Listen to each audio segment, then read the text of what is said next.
मुर्शिदाबाद में बाबरी मस्जिद की नींव रखने वाले तृणमूल कांग्रेस से निलंबित विधायक हुमायूं कबीर ने अपनी अलग राजनीतिक पार्टी बनाने का ऐलान कर दिया है।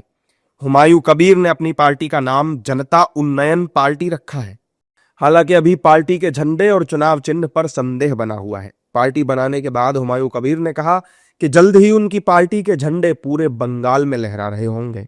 झंडा सारे बंगाल में उड़ेगी, वो कलकत्ता भी उड़ेगी, काकद्वीप भी उड़ेगी, कुछ बिहार भी उड़ेगी, अलीपुरद्वार भी उड़ेगी, वो जलपाईगुड़ी भी उड़ेगी, दार्जिलिंग भी उड़ेगी मेरा झंडा, वो उत्तर दिनाजपुर भी उड़ेगी, दक्षिण दिनाजपुर भी उड़ेगी,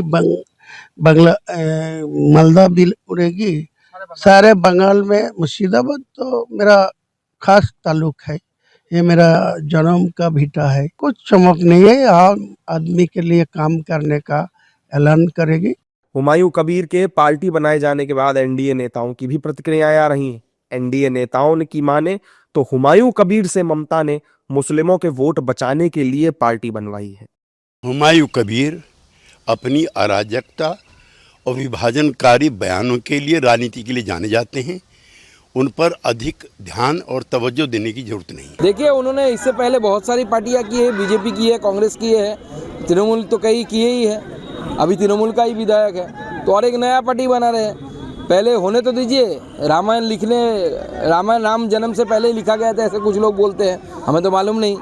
अब पहले रामायण लिखने का कोई जरूरत नहीं, पहले बनाते कुछ तो करने तो दीजिए, उसके बाद बात करेंगे उस पर। हुमायूं कबीर टीएमसी का एजेंट है।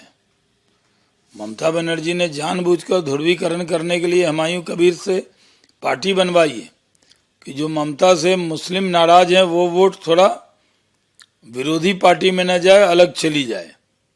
ये पूरा स्क्रिप्ट लिखा हुआ ममता बनर्जी का है।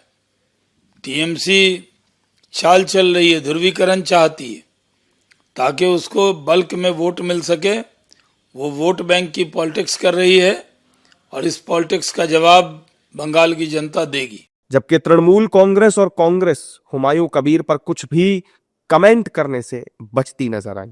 अरे भैया, वो क्या पार्टी किया उसको समझने दो, हम लोग को उसका कोई बॉदरेशन नहीं है। बात वो पार्टी से सस्पेंड हुआ, तृणमूल से सस्पेंड हुआ है, लेकिन यहाँ भी मेंबरशिप है विधानसभा में, इसीलिए अभी ही is treated as member of West Bengal legislative assembly. Whatever the action has to be taken has been taken by the party that has no concern for West Bengal Assembly is concerned. लोकतंत्र है, लोकतंत्र में चुनाव लड़ने का अधिकार सबको है। वो 294 सीटों पे लड़े, 400 सीटों पे लड़े, जितने सीटों पे उनको लड़ने की इच्छा है, जितने सीटों पर उनको उम्मीदवार मिलेगा वो अपना चुनाव लड़े। यही तो लोकतंत्र की खूबसूरती है। हुमायूं कबीर ने मुर्शिदाबाद में बाबरी मस्जिद की आधारशिला रखी थी। उन्होंने जब आधारशिला रखने का ऐलान किया था तो ममता की पार्टी ने उन्हें पार्टी से निकाल दिया था, जिसके बाद हुमायूं कबीर चर्चा में आ गए थे। अब उन्होंने ममता से अलग रास्ता अपना लिया है और वो अलग अपनी पार्टी के साथ चुनाव लड़ते दिखेंगे।